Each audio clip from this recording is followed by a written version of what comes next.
Halo, assalamualaikum. Eh, aku habis jogging nih.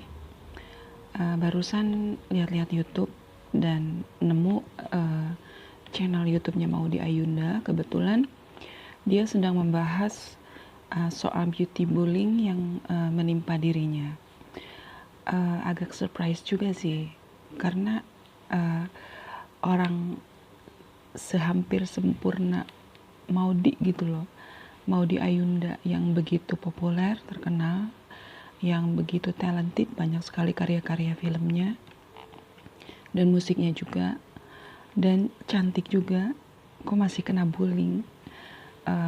Ini menarik sih, dan kebetulan saya memang kepingin sekali membahasnya udah lama.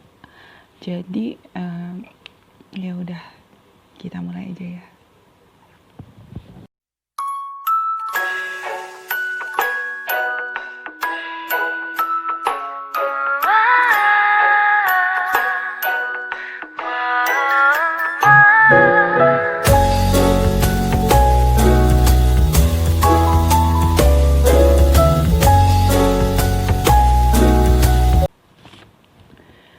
Teman-teman, waktu kasus terbunuhnya George Floyd di Amerika sedang ramai, yang memicu terjadinya anarkisme di negara Paman Sam sana, hampir semua postingan di akun sosial media membahas soal itu, membahas soal rasisme pada khususnya.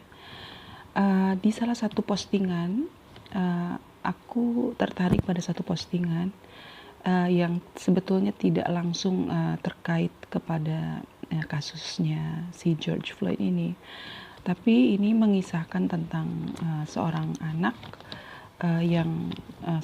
kulit hitam yang melihat ke arah kamera, tapi dengan mimik muka yang sedih. Lalu dia bicara sama ibunya, berkata kepada ibunya, "Mama, aku jelek." Setelah si anak berkata seperti itu, ibunya meresponnya dengan rasa sedih, dipeluknya anak itu, lalu dihiburnya bahwa itu tidak benar. Dia bilang bahwa, "Nak, kamu sama sekali nggak jelek, kamu cantik sekali. Kulit kamu memang hitam, tapi hitam itu cantik. Kamu punya bola mata yang berwarna coklat dan itu sangat indah. Kamu juga punya gigi yang rapi dan putih, itu juga sangat cantik." Jujur aku sangat terharu dengan postingan itu, karena itu juga pasti yang akan dilakukan oleh semua ibu pada saat anaknya mempunyai perasaan minder atau insecure seperti itu.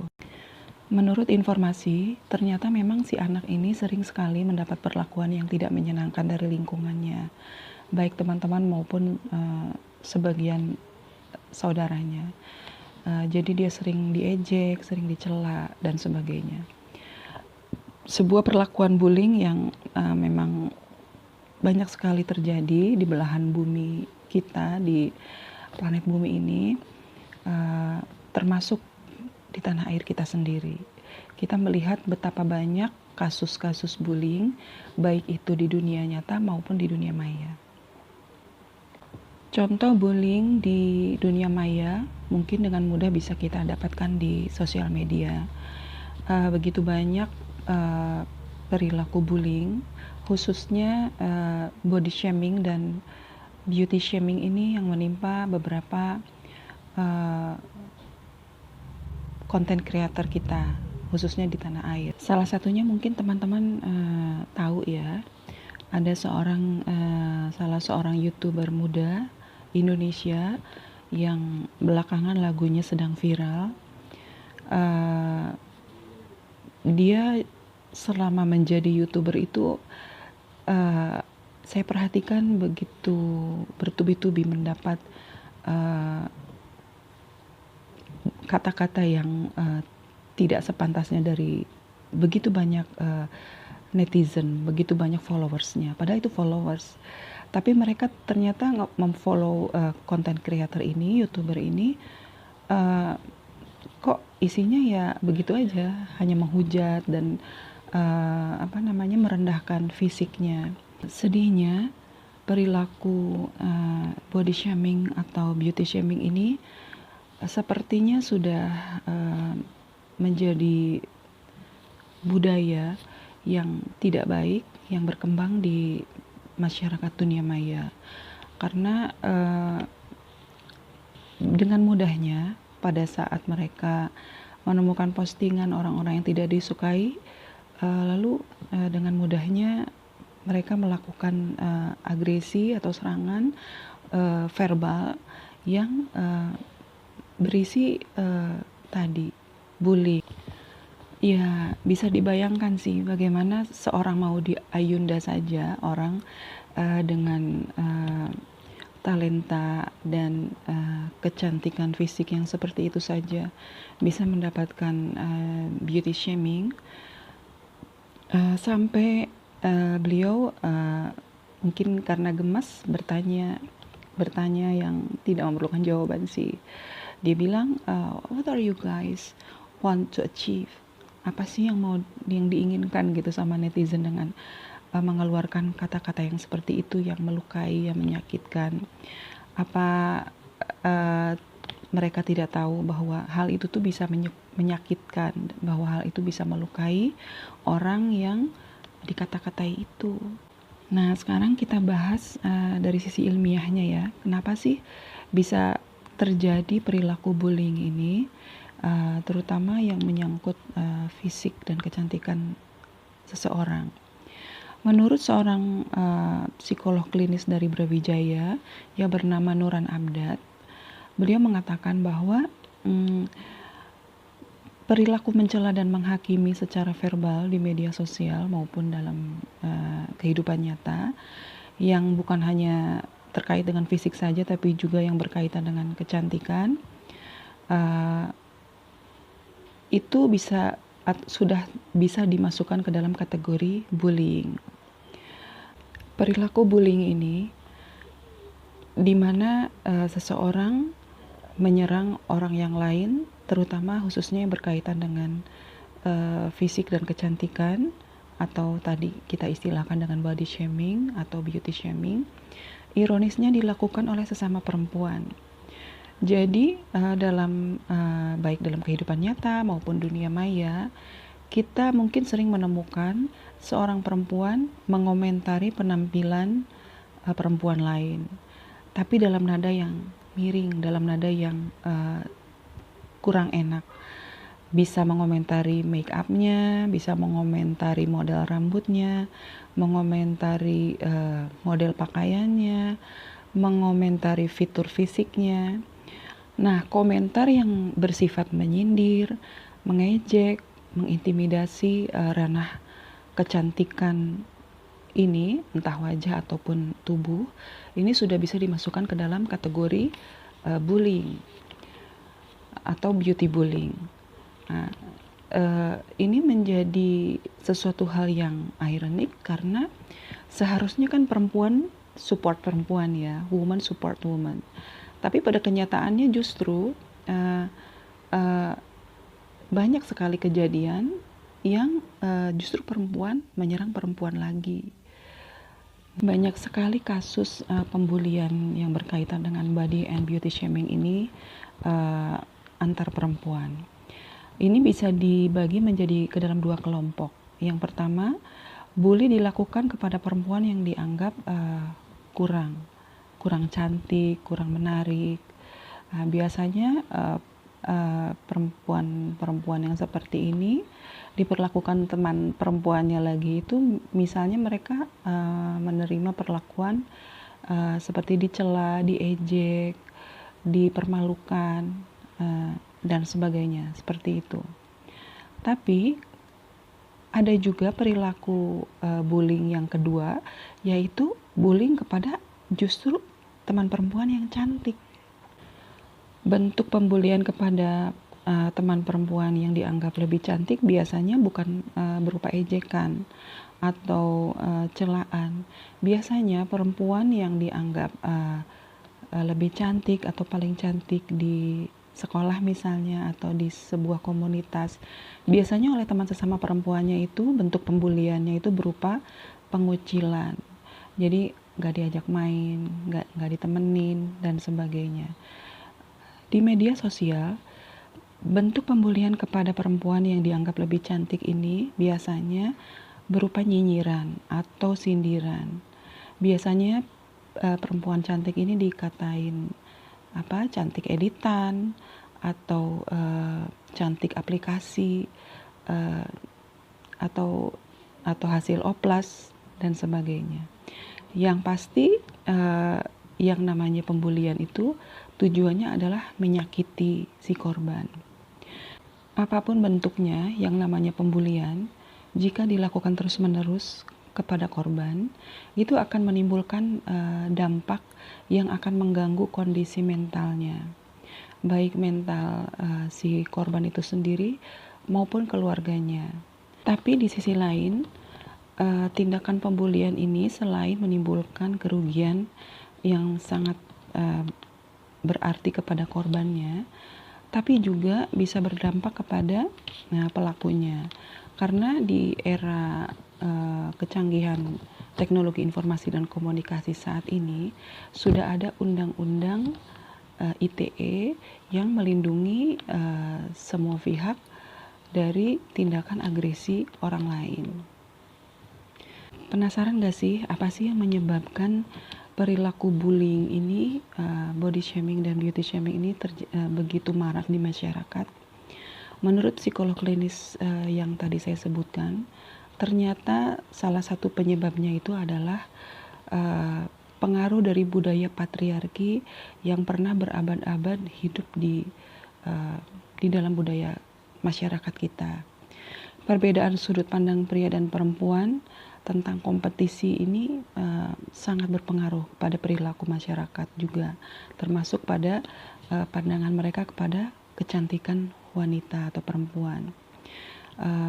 Seolah-olah perempuan dihargai hanya jika dia cantik atau menarik oleh publik, sehingga ini mempengaruhi sebagian kaum perempuan sendiri yang akhirnya menjadi merasa insecure.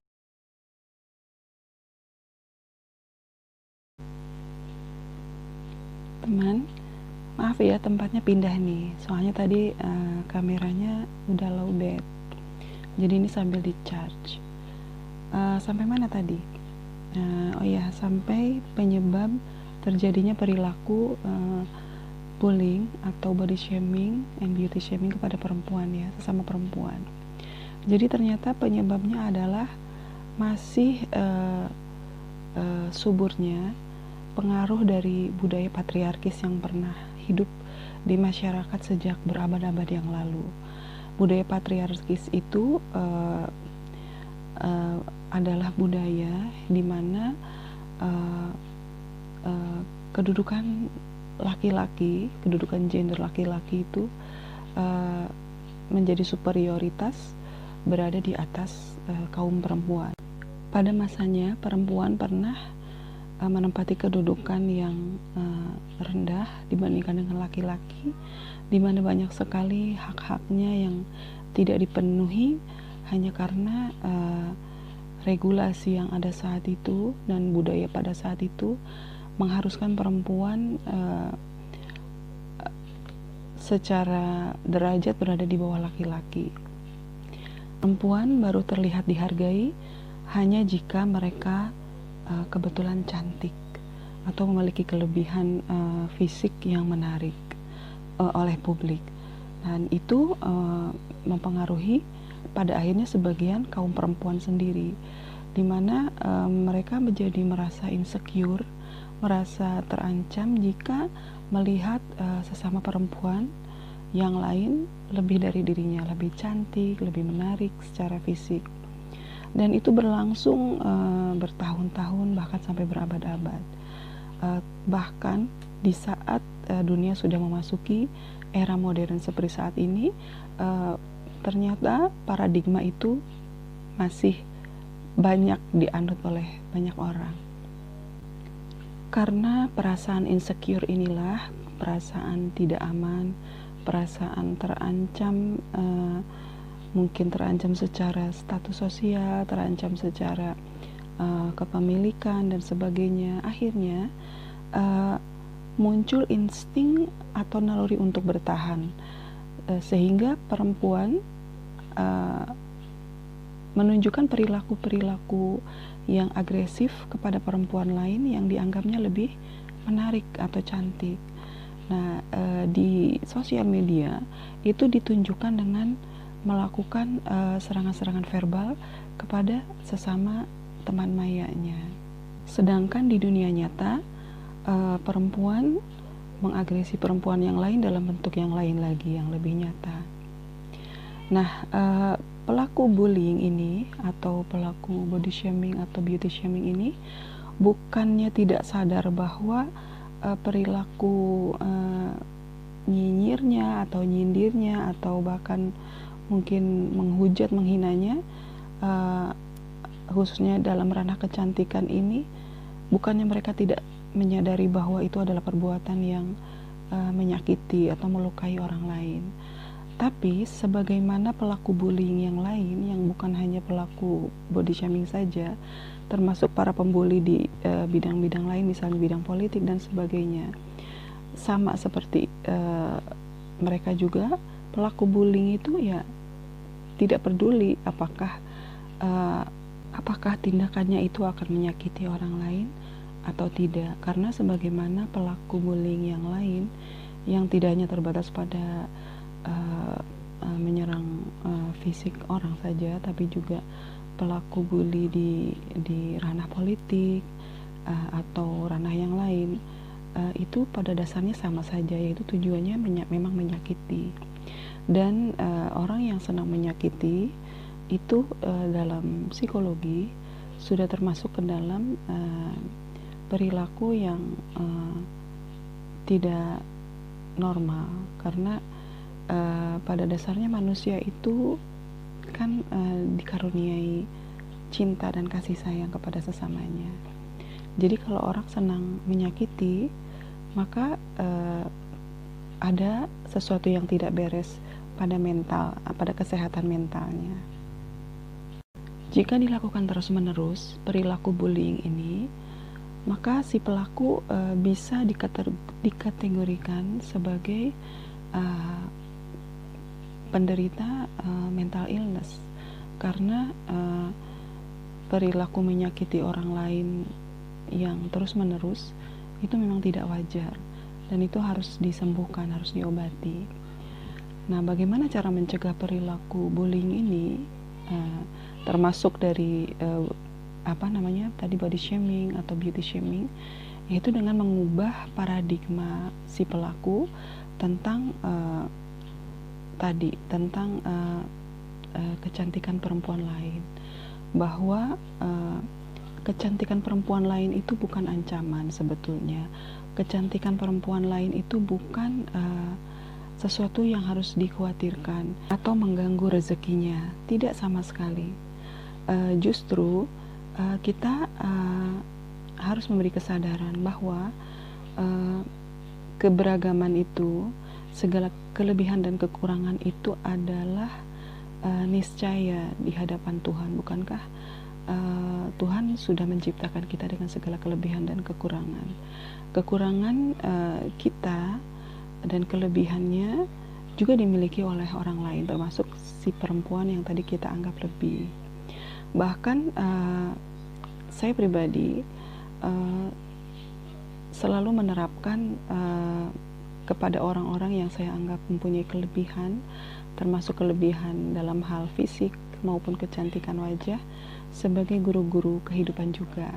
Dari mereka kita bisa belajar, kenapa ya misalnya mereka tuh kok bisa sekeren itu, effort apa yang sudah mereka lakukan selama ini sehingga mereka bisa mencapai pencapaian yang seperti sekarang. Itu kita jadikan justru sebagai bahan buat kita belajar bahwa kita juga bisa kok seperti itu kalau kita mau belajar. Tidak ada yang dilahirkan jelek, apalagi dalam agama khususnya agama Islam, kita diberi tahu bahwa manusia itu sudah diciptakan dalam bentuk yang paling sempurna dibanding makhluk yang lain. Maka sepatutnya kita syukuri. Tidak perlu khawatir dan tidak perlu juga membahas soal cantik alami, cantik editan dan sebagainya, apalagi sekarang di masa begitu banyaknya aplikasi editan foto ya. Karena kalau kita mengkhawatirkan itu akan mengganggu kehidupan nyata kita, akan berlaku juga seleksi alam kok. Jadi tidak perlu takut gitu ya dengan dengan keberadaan orang lain atas keberadaan diri kita. Semuanya akan berjalan sesuai dengan apa yang sudah diusahakan oleh masing-masing. Nah, teman-teman, gimana tuh? Jadi tidak perlu khawatir ya mengenai soal cantik atau tidak ini. Kita tidak perlu merasa insecure melihat ada orang lain yang lebih dari kita, dan kita juga jangan iri kepada siapapun yang mempunyai kelebihan. Kalaupun kita nih yang menjadi pihak korban juga tidak perlu menjadi terlalu menjadi bahan pikiran. Slow aja. Yang penting seperti apa kata sebuah grup penyanyi, kamu cantik dari hatimu. Itu aja yang penting. Oke, sekian saja ya. Terima kasih kepada semuanya yang sudah berkenan mengikuti podcast ini dalam tema body shaming dan beauty shaming ini. Semoga bisa bermanfaat. Assalamualaikum warahmatullahi wabarakatuh.